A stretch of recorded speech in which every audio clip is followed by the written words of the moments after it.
Il est une terre, à la pointe de l'Europe, prise entre mer du Nord et Méditerranée. Face à elle, l'océan Atlantique. Ici, viennent s'évanouir les montagnes endormies de tout le continent. Là, les plus hauts sommets d'Europe défient le temps. Terre de cartes postales, la France semble immuable. Mais quand la carte postale s'anime, elle dévoile un tout autre visage. En ce début de XXIe siècle, la France est connectée au reste du monde. Elle vibre au tempo des pulsations de la planète.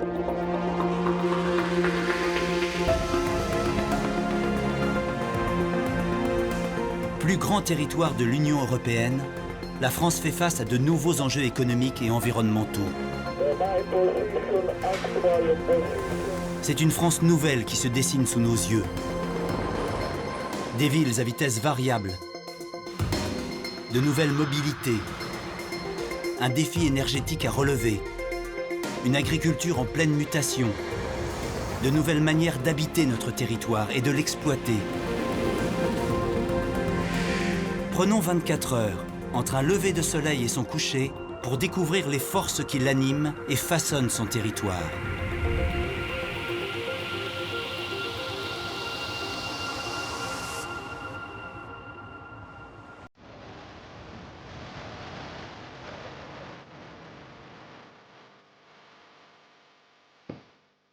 Notre voyage en France commence au cœur de la nuit. Là-haut, les lumières de Paris brillent de tout leur feu. 20% des Français vivent là, 12 millions d'habitants. Plus au sud, à Toulouse, alors que beaucoup de Français dorment encore, les météorologues veillent, attentifs aux aléas du temps. Il est 4 heures du matin, nous sommes au Centre national de Météo France, et les données climatiques de tout le pays tombent sur les écrans. Bordeaux est-il en ligne? Mission de la nuit, établir une carte précise du temps qu'il va faire aujourd'hui, région par région. Possible un petit peu partout, avec de l'instabilité en cours de journée et des vents du côté de la Corse. Pour faire leurs prévisions, Marie-Claire Ballest et ses agents disposent de 2 supercalculateurs. Ils peuvent effectuer 1 million de milliards d'opérations par seconde. Une puissance de calcul phénoménale pour un seul enjeu, répondre aux attentes de 65 millions de Français dispersés sur un territoire soumis à de multiples influences météorologiques.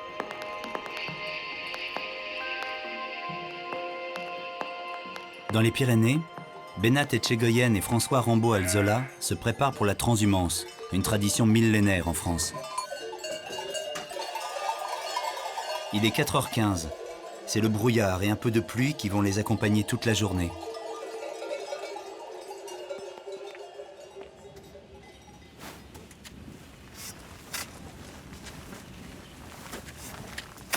« 4h30, température moins 10 degrés, altitude 3800 mètres.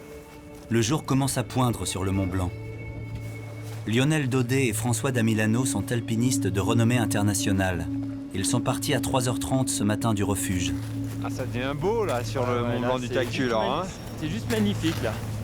Comme François et Lionel, de nombreux alpinistes vont se croiser sur les versants du toit de l'Europe. Ça va, ça enfonce pas trop? Non, non. C'est pas mal là, il y a quand même.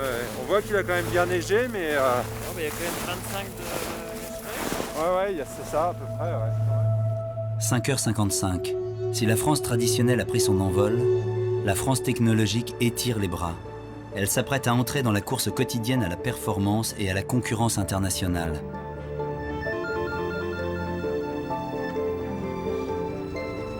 Premier de ses besoins, l'énergie. Donc ce serait pour passer Monténard à 70, ça, s'il te plaît. Et on va mettre Grand Maison à 620, JNA, s'il te plaît. Merci, salut. François Poirier et son équipe sont aux aguets. Sous leurs yeux, les voyants de l'électricité française clignotent. Nucléaire, thermique, hydroélectrique, éolien et solaire. Oui, c'est assez valorisant de savoir qu'on est aux commandes d'un système qui permet à la France d'être alimentée correctement en énergie électrique. Leur mission, fournir l'électricité à un pays qui commence sa journée de travail. Difficulté, garder l'équilibre entre l'offre et la demande sur l'ensemble du pays. Chaque jour, François et ses collègues allemands, italiens ou espagnols échangent plusieurs centaines de mégawatts en temps réel. Je te propose de prendre de l'énergie aux frontières, donc principalement sur la frontière allemande. Yes, Gabriel is from RTE Paris. It for activate your offer Twelstone 1, transfer Germany to France, and your price 58 euros. Thank you, bye. En fonction des heures de la journée, les interconnexions du réseau électrique européen permettent d'acheter de l'électricité moins chère que celle produite par le parc de production national. Un des plus gros partenaires énergétiques de la France, c'est l'Allemagne. D'heure en heure, entre les deux pays, les prix fluctuent, les stratégies évoluent et les agents anticipent sur l'offre et la demande. Leur enjeu est de taille, donner aux populations en France comme en Europe la liberté de vivre et d'agir sans se douter de rien, et surtout sans blackout. En quelques heures, le pays est lancé. Transport, bureaux, commerce, écoles, industrie et services. La France des villes grouille d'une intense activité dont la pulsation est complexe. Chaque matin, 90 000 camions convergent vers la capitale, dont la majorité fournit à la population un bien essentiel, son alimentation quotidienne. Point de ralliement, une véritable ville dans la ville, au sud de Paris, le marché international de Rungis. Avec l'ouverture au commerce mondial, la moitié de l'alimentation des Français arrive des quatre coins du monde.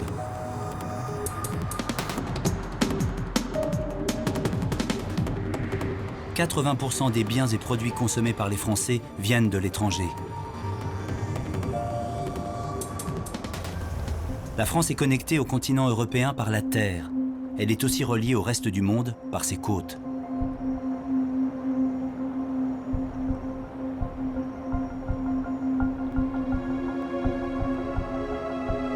Il est 7h15, l'heure de la marée basse sur la côte bretonne.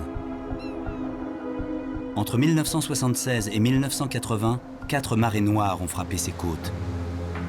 Alors les centaines de navires qui passent quotidiennement au large des côtes françaises sont surveillés de près, 24 heures sur 24.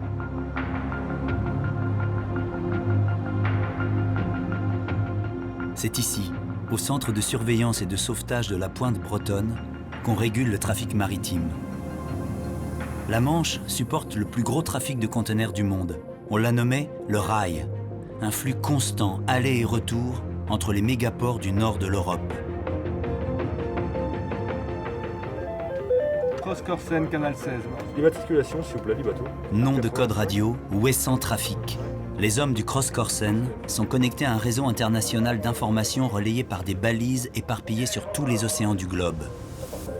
Ils sont ainsi renseignés en permanence sur l'identité de n'importe quel bateau, savent ce qu'il transporte et peuvent suivre sa route.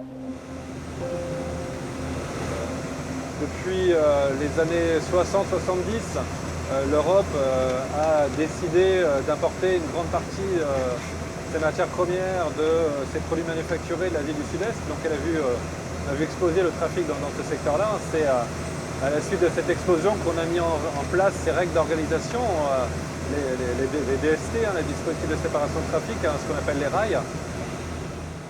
Ici, c'est le rail d'Ouessant. Il y a 30 ans, pour gérer le trafic international et l'éloigner des côtes, on a séparé la voie montante de la voie descendante. Les bateaux, surveillés par satellite, doivent respecter la règle. Si leur trajectoire est suspecte, on les rappelle à l'ordre. 90% du commerce passe par la mer. Les échanges maritimes se complexifient et atteignent d'étonnants paradoxes.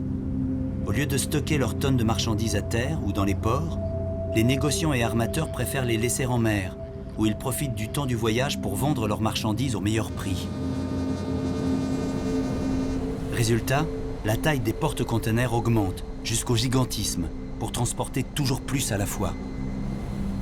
Les plus gros peuvent embarquer 20 000 conteneurs par voyage. Les plus gros porte-conteneurs en service sont estimés entre 1,5 milliard et 2 milliards d'euros entre la cargaison et le prix du navire. Avec des bateaux aussi démesurés, la moindre avarie peut devenir une catastrophe. On a vu des tempêtes précipiter des centaines de conteneurs à la mer, des navires perdre tout contrôle. Dans certains cas, les opérations de sauvetage deviennent non seulement complexes, mais aussi dangereuses. Port-Salès, du Cross-Corsen sur 67. Port-Salès fait route au 330 au vu de l'hélitreuillage. Il est 7h45. La marine engage un hélicoptère pour un exercice à taille réelle. Il paraît pour le treuillage.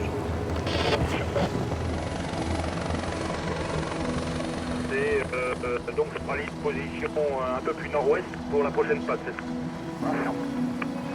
C'est reçu.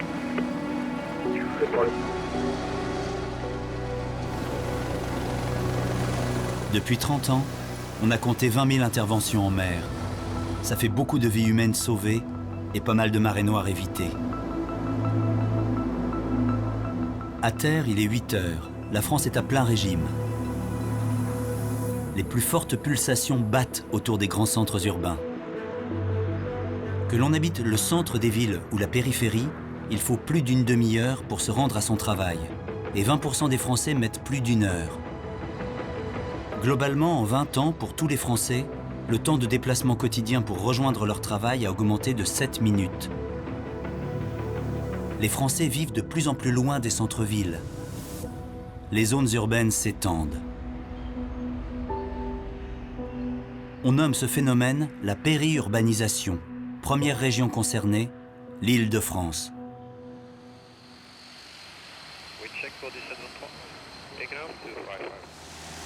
Pour visualiser ce phénomène d'extension urbaine, Christophe Terrier, spécialiste des mobilités, a choisi de survoler Marne-la-Vallée, un excellent exemple de cette transformation du territoire à quelques 30 km de Paris.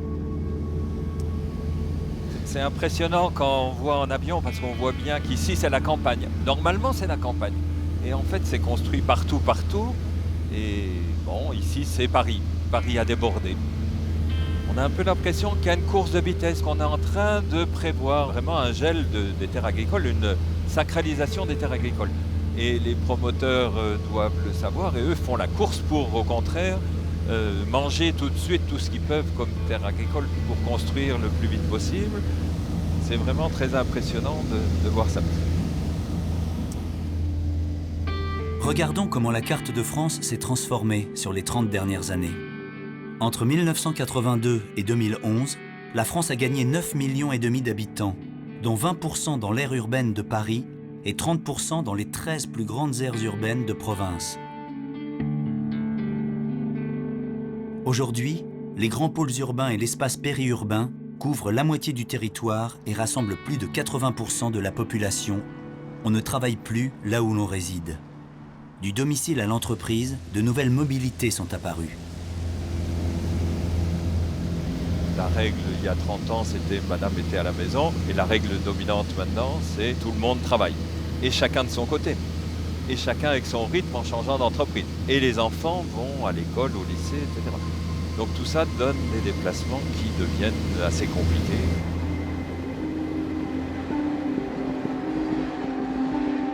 Des écarts se creusent entre ceux qui habitent les centres-villes et ceux qui vivent dans le périurbain. Pour ces derniers, la distance aux lieux d'activité et de commerce s'accroît d'année en année, 30% en 20 ans.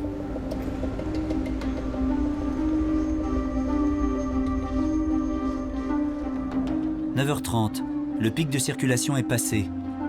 Nous sommes à Lille, où ce phénomène de périurbanisation est le laboratoire vivant de Luc Wiadzinski, géographe de l'innovation urbaine et des mobilités.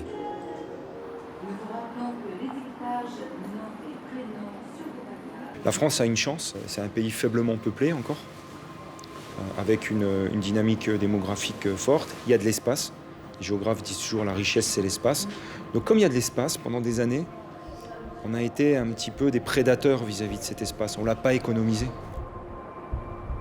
En 30 ans, le temps d'une génération, nous sommes passés d'une logique d'urbanisation à une logique de métropolisation. Les plus grandes villes de France, Toulouse, Marseille, Bordeaux, Brest, Lyon, Strasbourg, au total 13 grandes métropoles qui en même temps que Paris ont changé la carte du territoire. Elles ont complètement débordé l'empreinte géographique qu'elles avaient depuis des décennies. La métropolisation, c'est l'installation de villes connectées aux réseaux internationaux, mais des villes qui ont un impact sur le territoire et qui organisent des pulsations, disons, d'une heure à partir de leur centre. Donc les populations viennent au centre en journée, elles repartent. Et toute l'organisation fonctionnelle, le logement, les réseaux de transport doivent être pensés à cette échelle-là. La difficulté qu'on a, c'est que les institutions politiques ne sont pas à cette échelle. Ils sont encore morcelés, communes, intercommunalités. Et le jour où on arrive à organiser la gouvernance, la ville est déjà plus loin. Cette métropolisation, elle a un coût social, environnemental et économique. La France est en partie défigurée.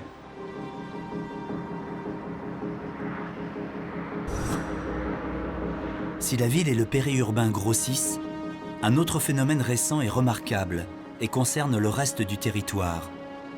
En 5 ans, plus d'1,5 million de personnes ont quitté les villes pour réinvestir les espaces ruraux, principalement dans la moitié sud du pays.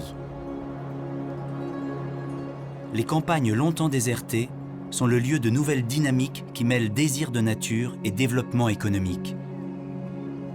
Ceux qui se réinstallent à la campagne croient en l'économie des circuits courts, une nouvelle manière de produire et consommer.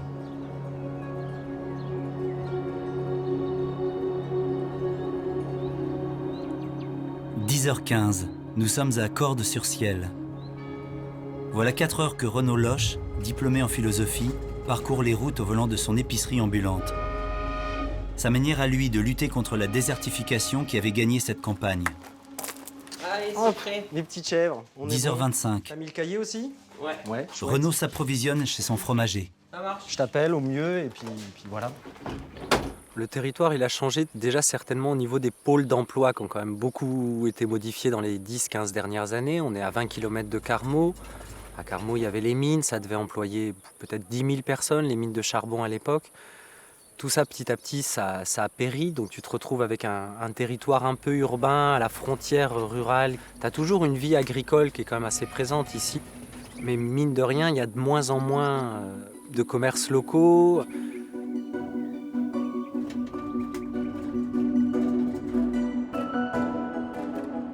Deux fois par semaine, Renaud fait sa tournée. En chemin, il s'arrête autant chez les clients que chez les producteurs. Cordes-sur-Ciel, 964 habitants.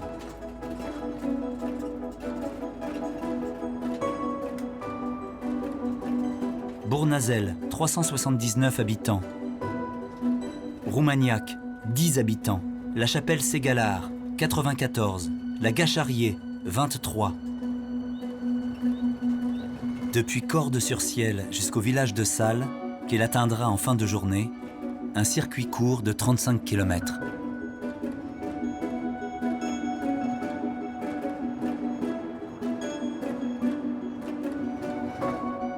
L'an dernier, Renault a acheté 45 000 € de produits, dont 35 000 dans un rayon de 20 km.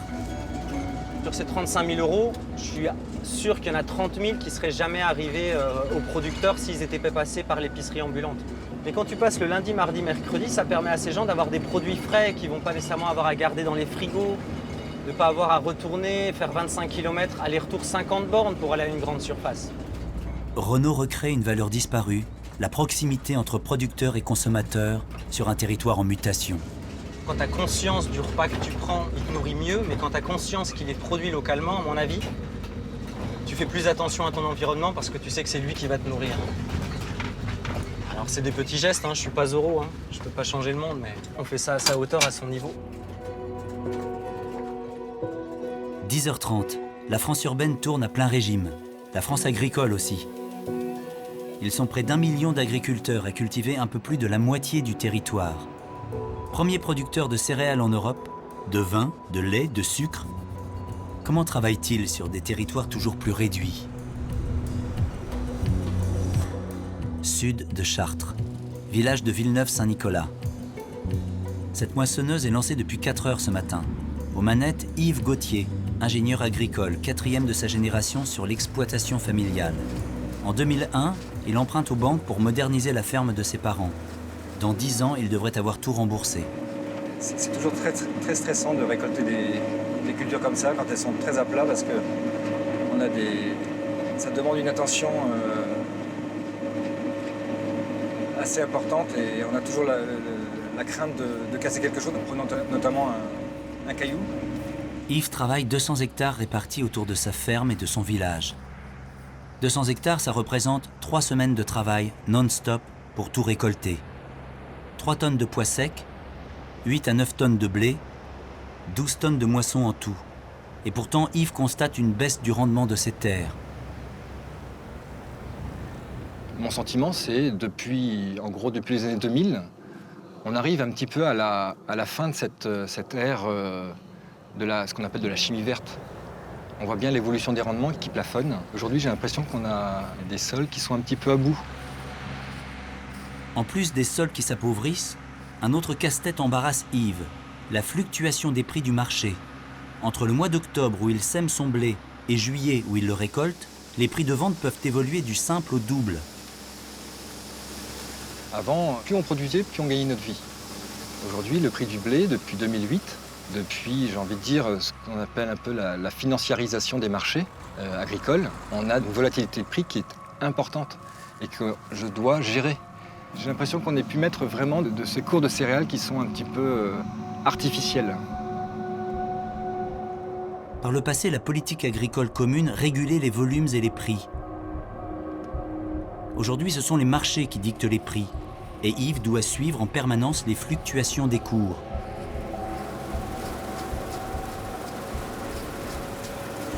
Bon, la météo fait que ce soir, ça va être chaud. Hein. On annonce des orages vers 17-20 heures. C'est la loterie, l'orage. Par contre, j'ai regardé les cours, là, c'est plutôt bonne nouvelle, ça a remonté. On peut le sourire. Par précaution, Yves a déjà vendu 40% de son blé avant moisson. C'était il y a 3 mois. Les taux paraissaient satisfaisants.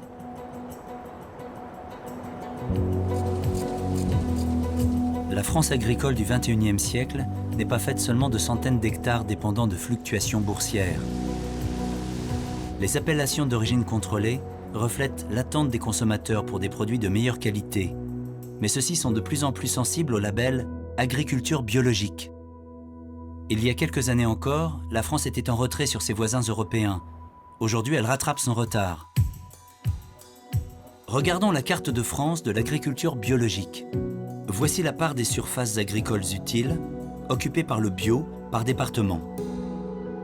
Cela représente 4% de la surface agricole totale, ce qui place la France au 3e rang de la production bio en Europe.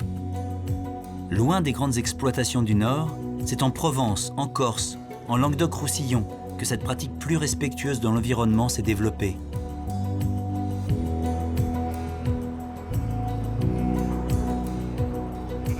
« 11 heures, à Montaulieu, au nord de Carcassonne.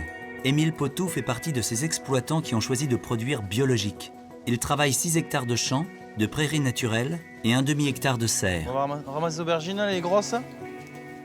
La famille suffit pour récolter 6 hectares. Légumes et tomates, de variétés rustiques, régionales et biologiques bien sûr. Émile les cultive selon les principes naturels, quitte à utiliser des techniques exhumées du passé ou simplement réinventées. Après c'est des contraintes, mais des contraintes que petit à petit, avec l'expérience, on arrive à maîtriser. Moi je vois au niveau de l'herbe maintenant, on n'a plus trop de problèmes d'enherbement grâce aux mécanisations. Pour gagner en rendement et en temps, surtout en bio, la difficulté c'est qu'il faut beaucoup de main-d'œuvre, de désherbage, de mise en place. Par exemple, pour semer des carottes, nous on peut désherber qu'à la main, on n'a pas le droit au désherbant. C'est pour ça que d'essayer de se mécaniser, de gagner du temps, ça nous permet d'avoir quand même du temps libre. Voilà. Je finis pas toutes mes journées à 21h comme beaucoup de maraîchers.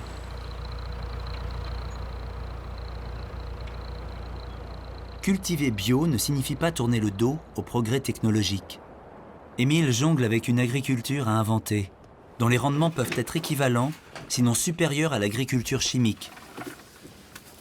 Dans les caisses bleues. Ce qui plaît le plus, c'est de récolter des jolis légumes qu'on a plantés 2 ou 3 mois avant. Le produit fini dans des caisses, prêt à livrer, c'est un plaisir. Yves, dans la Beauce, Émile, à Carcassonne, font évoluer leur métier au point qu'ils en modifient le paysage.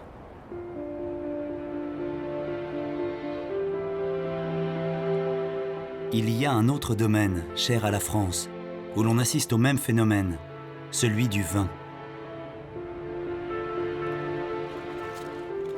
La France possède des terroirs viticoles de renommée internationale. 800 000 hectares offrant tant d'origines, de coteaux et d'appellations contrôlées que leur compte est impossible. Les surfaces n'ont pas beaucoup bougé au fil des siècles, mais les régions rivalisent d'appellations de qualité. Le Languedoc-Roussillon a longtemps été le moins bien classé des terroirs. Alors depuis plusieurs années, des vignerons têtus font tout pour renforcer la noblesse de leurs appellations. L'un d'eux se bat à Aspers, au nord de Sommières, dans le Gard. Dominique Granier est le descendant de la famille qui a planté les premiers cépages de blanc de la région.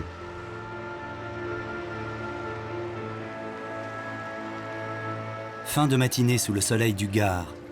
Le rythme des vendanges va bon train, même si la fatigue commence à poindre.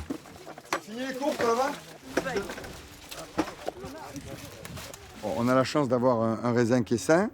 On l'a trié un peu quand même parce qu'il a pris 200 mm sur la figure. C'est bien, on le ramasse au bon moment. On tient le bon bout là. Un grenache qui fait plus de 14 degrés. Enfin, on va le tester tout à l'heure. Vers le milieu du XXe siècle, les vignerons du Languedoc abandonnent les coteaux pour les plaines, moins bons en qualité, mais plus rentables en quantité. Depuis 20 ans, Dominique inverse le processus. Il replante les coteaux pour faire un meilleur vin. Un ensoleillement plus propice, des terres plus typées, mais plus de difficultés d'accès et beaucoup de travail. On dit en principe, c'est le con qui reste à la propriété. Mais bon, je sais pas. Non, je crois pas.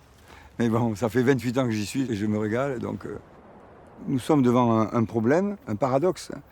On a des terres, on a de l'eau et on n'a plus de paysans pour les cultiver. Parce que, comme dit l'autre, ça paye plus. La région Languedoc subit un fort taux de croissance démographique. Alors, comme ailleurs en France, l'urbanisation remplace peu à peu les anciens domaines agricoles. Donne-moi le seau. On a grignoté 3 fois plus de terres agricoles en Languedoc-Roussillon qu'en Allemagne. En Allemagne, quand on fait un supermarché, l'État demande où c'est que vous faites votre parking. Vous le faites dessus ou dessous. Ici, quand on fait un supermarché, on le fait à côté. Donc on prend 2 fois plus de place.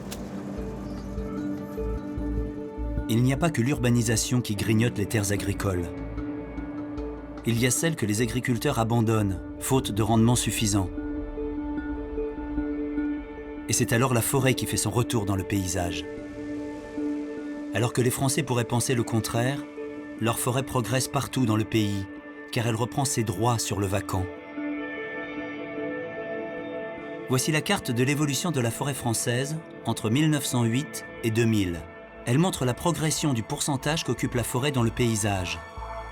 Surexploitée à l'époque de la Renaissance, pratiquement disparue après la Révolution française, il a fallu les 2 derniers siècles, et notamment les efforts de reboisement du XXe, pour que la forêt française double de surface. De 7 millions d'hectares en 1850, elle couvre aujourd'hui 15 millions d'hectares du territoire français.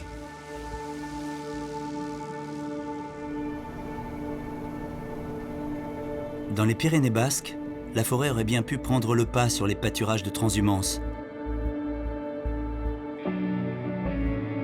Mais l'on a préféré conserver la tradition pastorale et fromagère du pays.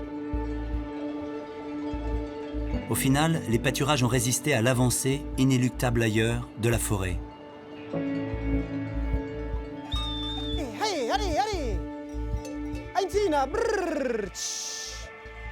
Il est midi. François Rambaud-Alzola, Benat Etchegoyen et les autres sortent enfin du brouillard. Ils ont marché pendant 7 heures, depuis leur départ à l'aube, en bas, dans la vallée. Et maintenant, c'est dans le brouillard, on rit là-bas. Oui, c'est mauvais signe. Là. Depuis les années 2000, on va dire, ça reprend. Il y a une demande sûrement aussi commerciale quoi, de fromage d'estive, mais ça reprend, il y a des équipements, il y a des aides pour investir pour l'estive. Quoi. Et on voit beaucoup de jeunes aussi, de plus jeunes là, qui sont motivés par ça. Des jeunes de 20-25 ans qui parlent de transhumer, de faire du fromage en estive, ça reprend bien.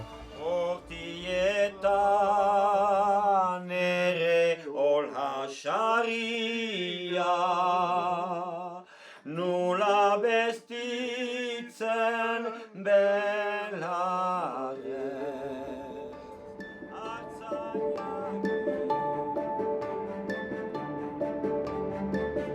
Il est midi, la France s'arrête. Le repas de milieu de journée est une affaire sérieuse. Vas-y, vas-y, vas-y. Tu as faim, hein? C'est midi. Il est l'heure de grignoter. À Montaulieu, Émile Poteau est à nouveau entouré de sa famille. Cette fois, c'est dans les assiettes que se trouve la récolte. Il pèse, il est énorme. Là, on peut faire du farci avec ça. Dans le massif du Mont Blanc, Lionel et François font une pause, juste avant le sommet. T'as pas ça dans les Préalpes chez toi? Allez. Ça, c'est l'entrée froide et le plat principal.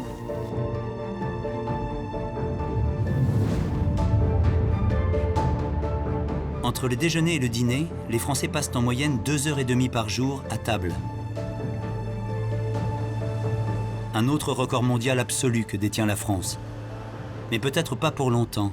La vie s'accélère et comme partout dans le monde, les Français connaissent une explosion des rythmes, de leur cadence de travail.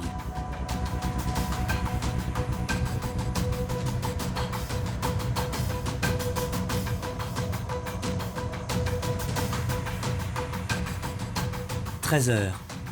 En parcourant les rues de Lille, Luc Wiadzinski analyse le jeu de l'espace et du temps au cœur des villes modernes.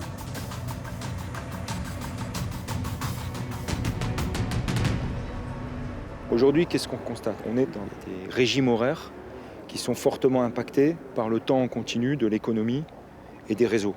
Les banques ne s'arrêtent jamais, la finance ne s'arrête pas, Internet ne s'arrête pas. L'information ne s'arrête jamais. Les activités, même la recherche, ça tourne 24 heures sur 24. On est passé d'une ville organisée par le soleil à une ville organisée par les cloches de l'église, une ville organisée par la sirène de l'usine, une ville fordiste ou fordienne si vous voulez, à une ville aujourd'hui organisée par le temps pivot du téléphone portable. Objet incontournable du XXIe siècle, le portable brouille les frontières entre vie privée et vie professionnelle, espace personnel et lieu public. Fini la pause déjeuner. Plus de temps pour s'arrêter, observer ou réfléchir.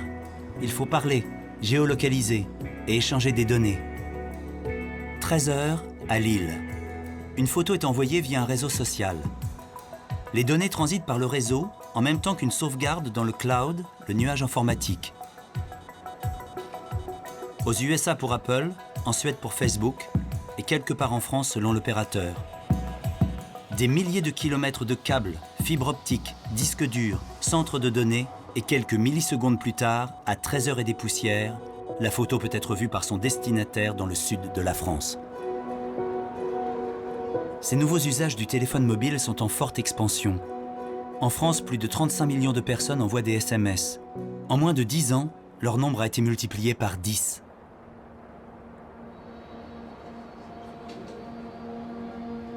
Réseau data, géolocalisation, internationalisation des échanges. Le ciel de Roissy porte lui aussi une intense activité d'allées et venues. À 13h, la fréquentation est à son maximum. À la tour centrale numéro 2, on régule un trafic de 2 millions de passagers par jour dans l'espace aérien français. Ça donne 600 millions de passagers en une année. 7475, bonjour. Bonjour, Corsair 747. Oui. Ah, je peux lâcher le Corsair. Ok, ça marche. Ok, merci. David Pouliken est contrôleur aérien à Roissy depuis 18 ans. Il ne compte plus le nombre d'avions qu'il a guidés dans le ciel de France. 220 degrés, 14 nœuds. Qu'est-ce qui se passe à 13h? Nous, ça s'arrête pas à 13h, clairement. Enfin, ça s'arrête jamais vraiment, en fait. Pour la circulation des avions, du moins. Un avion chaque minute qu'il faut savoir guider, depuis les premières approches jusqu'au moment de l'atterrissage. 20 minutes d'attention en tout, pendant lesquelles David doit aussi surveiller les départs. Air France 1847, annoncez-vous numéro 2 sur 121 décimales. Au fil des heures, les avions s'enchaînent les uns derrière les autres. La règle, prioriser les tâches et rester calme en toute situation. Kilo Golf 2 and contact initially apron 121 decimal 675.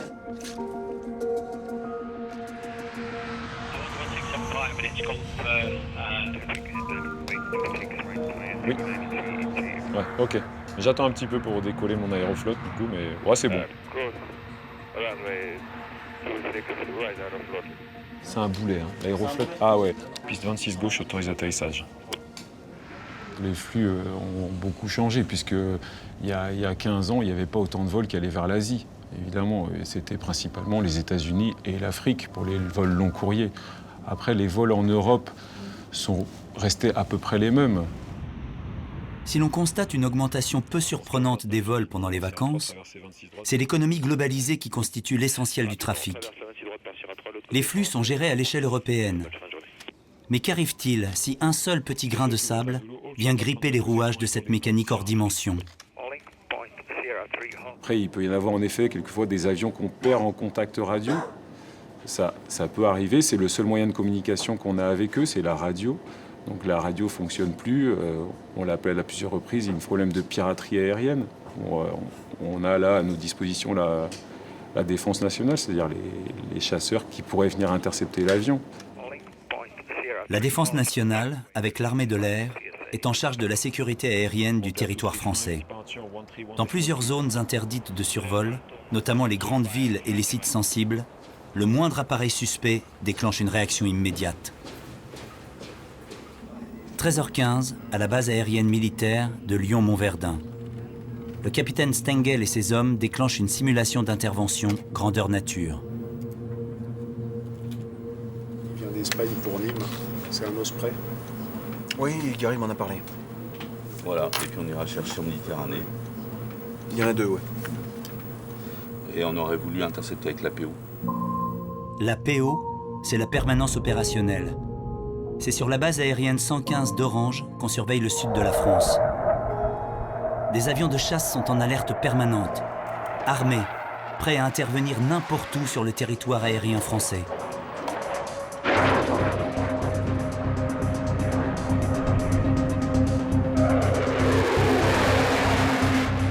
L'objectif de cette manœuvre d'intimidation, arriver sur l'avion suspect à grande vitesse, puis ralentir subitement à sa hauteur pour l'obliger à se détourner d'une zone sensible.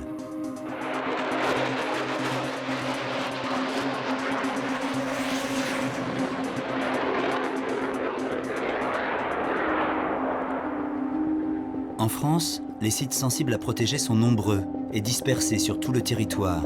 Au centre de cette surveillance, les installations nucléaires. Il est 13h30, un milieu de journée synonyme de pic de consommation pour François et ses collègues. J'ai décalé d'un quart d'heure, il y a un Flamanville qui avait pour moi une TPH. Ça aurait pas été bien, quoi. Saint-Alban, RAS, Blayais, pas de souci, pas. Le nucléaire, c'est le fer de lance de la filière énergétique française. 58 réacteurs sont en activité aujourd'hui, répartis sur 19 sites. Ils ne s'arrêtent jamais, produisent en continu 75% de l'électricité en France. Une situation unique au monde. Alors que d'autres nations européennes ont commencé la transition des énergies fossiles vers les énergies renouvelables, la France, de son côté, continue de construire de nouveaux réacteurs.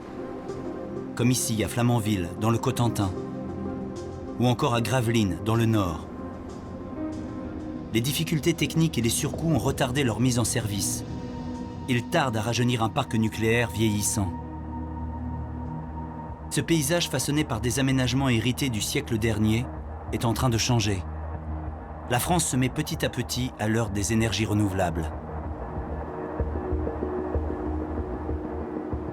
Avec 3 façades maritimes, le territoire français est parcouru de vents favorables. Ils sont assez réguliers et puissants pour animer une multitude de petits parcs éoliens et 9 grandes fermes éoliennes qui peuvent chacune produire entre 300 et 1400 MW.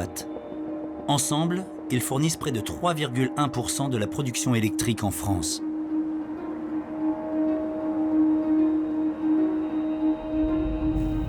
Autre source d'énergie renouvelable, le soleil. En France, le développement de cette énergie est légèrement en retrait sur l'éolien. Malgré tout, grâce à un ensoleillement plutôt supérieur à la moyenne de l'Europe du Nord et de l'Est, le territoire français offre de très beaux sites à fort potentiel, notamment dans le sud-ouest et le pourtour méditerranéen. Aujourd'hui, on estime entre 1,5 et 2% l'apport du solaire dans la consommation d'électricité nationale. Il est 14h, l'heure où le soleil frappe le plus fort. Dans les Alpes de Haute-Provence, ce sont les champs de lavande qui ont cédé la place au photovoltaïque. La centrale des Mets est la plus vaste centrale solaire de France, 200 hectares de panneaux, presque invisibles depuis la vallée. Elle fournit 1000 mégawatts, alimentant 12 000 foyers. Malgré ces efforts, la France ne couvre seulement que 5% de ses besoins grâce à l'énergie verte. Et les 3/4 de cette électricité sont encore fournis par des barrages hydroélectriques vieillissants. En dehors des zones urbaines, des surfaces cultivées, les espaces naturels constituent des réserves de biodiversité, des lieux d'une grande richesse patrimoniale, mais aussi à forte attraction touristique.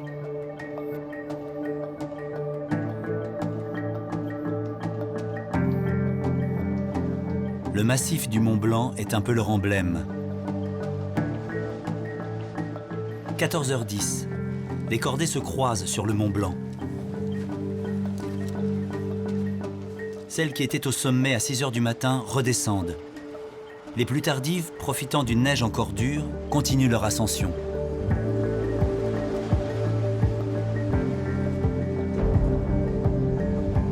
À l'aiguille du Midi, c'est l'heure d'affluence. On est à 3800 mètres d'altitude. Les touristes ont eux aussi droit au grand frisson, une cage de verre suspendue au-dessus du vide. Autrefois réservés à la pratique de quelques initiés, ces espaces naturels sont aujourd'hui de plus en plus convoités. Dans les années 70, pour répondre aux besoins du tourisme de masse, on aménage des pans entiers de montagnes. 350 stations, créées dans les Alpes comme dans les Pyrénées, mettent la France en tête du record mondial des sports d'hiver. Chiffre d'affaires des stations de ski, 7 milliards d'euros. C'est 20% du chiffre global du tourisme en France.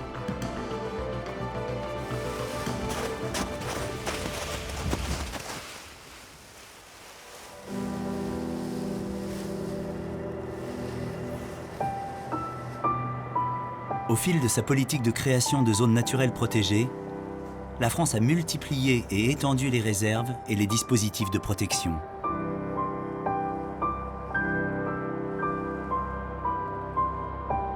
Pour mettre en place ces nouveaux sanctuaires, on tire l'expérience de l'ancêtre des espaces marins protégés en France, Cap sur la Corse.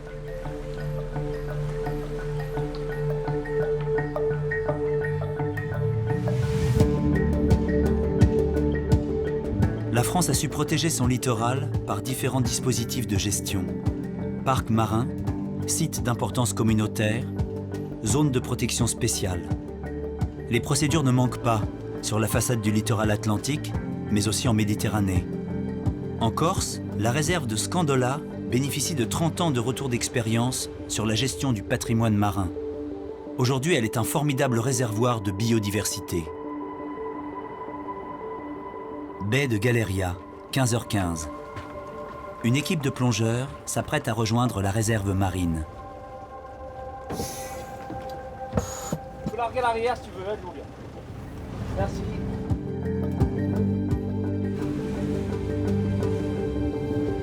Scandola, ce sont 1700 hectares sous haute protection, dont 70 hectares en réserve intégrale. Le coin le plus sauvage de France. Il y a 36 ans, fréquentation touristique et surpêche avaient pratiquement éradiqué toute vie de cette baie. L'idée de créer un sanctuaire marin était toute nouvelle. Je vais venir de l'autre côté pour t'habiter à l'eau. Jean-Marie Dominici est le conservateur de la réserve marine.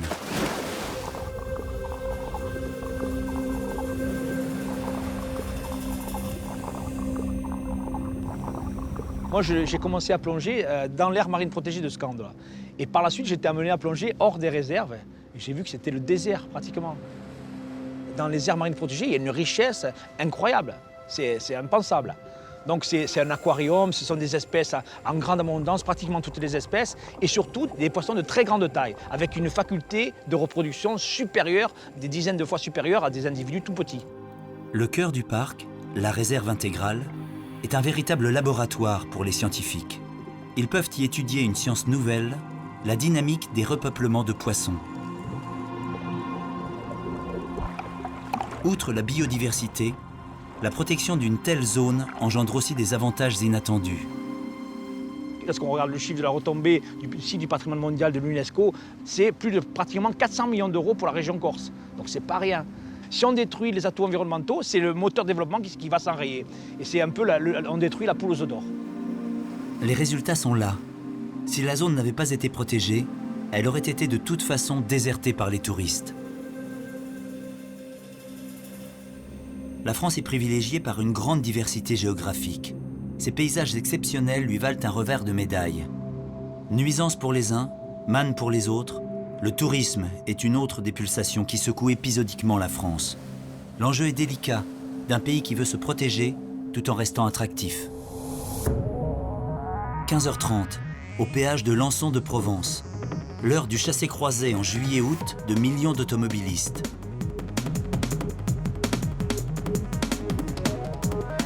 La France s'honore du premier rang mondial du tourisme. 90 millions de visiteurs par an, venus du monde entier. En été, la moitié de l'Europe du Nord traverse la France. Un quart d'entre elles y reste pour bronzer sur ses rivages. Sur cette carte, nous voyons l'accroissement de population lié à l'arrivée des touristes jour par jour et par département pendant la saison estivale. L'intensité des populations augmente au point de multiplier par 10 et parfois même par 100 le nombre de résidents. Par exemple, en Bretagne, 780 000 touristes le 18 juillet, profitant d'une météo exceptionnelle. Ou ici, 670 000 le 12 août sur les plages du Languedoc. Un grand déséquilibre du point de vue des infrastructures que les municipalités doivent absorber jusqu'à la fin de l'été. Ces vagues saisonnières de vacanciers ont largement façonné le paysage d'une grande partie des côtes maritimes du pays. Cela a commencé dans les années 30, quand la jet-set a pris ses quartiers de villégiature sur la côte d'Azur.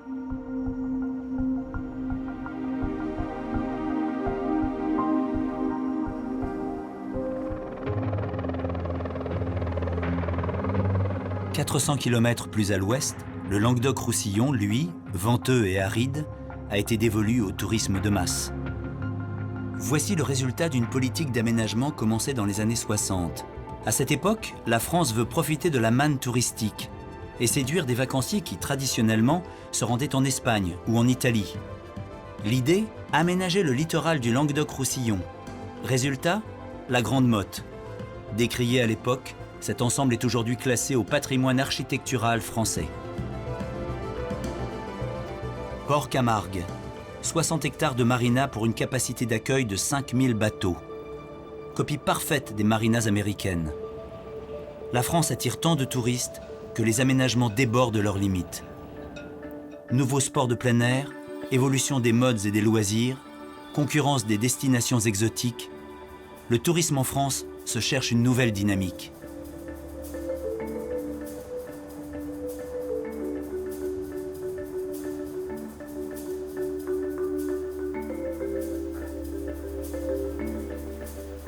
Il est 16h sur la plage de Mimizan. Ici, on est prêt à tout faire pour préserver un formidable potentiel touristique. De grandes plages de sable, des vagues pour le surf, une fréquentation familiale avec beaucoup de jeunes. Christian Plantier est maire de la commune de Mimizan. En tant que ville touristique, nous avons à résoudre ce problème de passer d'une ville de 7 000 habitants en hiver à 70 000 habitants à peu près en été. Pour absorber ces flux de touristes, il faut créer des aménagements, mais surtout obéir à de nouveaux enjeux écologiques. Ça ne s'est pas fait du jour au lendemain. Il est évident que maintenant nous sommes rodés à cet exercice. Il y a des infrastructures qui nous permettent donc de gérer notamment des problèmes de retraitement des eaux usées. Les déchets, qu'on compte par tonnes l'été, finissent dans une gigantesque usine de valorisation. Elle est nichée au milieu d'une forêt où elle disparaît au regard. La combustion des ordures fournit 13 000 MW. C'est la consommation électrique d'à peu près 6 000 habitants. C'est en trouvant de nouvelles solutions que la France peut valoriser ses sites touristiques.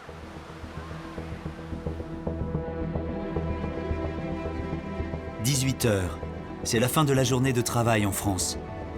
Dans les villes, c'est le reflux progressif dans les transports. Dans le Tarn, un dernier village dans la tournée de Renault. Moi, j'ai quand même tout emmené. Hein. J'ai même quelques nouvelles choses. Il a roulé 35 km aujourd'hui et livré 80 clients en produits locaux. 19 heures. Le territoire révèle à ce moment-là une spécificité française dont nous sommes les champions au monde. Les festivals culturels dans des hauts lieux du patrimoine. Le soleil achève sa course quand la France poursuit la sienne. Sous l'orage qui menace, Yves se hâte de finir sa moisson. La tension monte là. Les festivaliers en transe envoient vers les étoiles leurs rêves de nuit sans fin. François reprend son poste, prêt à affronter de nouvelles pulsations. Va-t-il sentir monter dans ses manettes la consommation des festivals?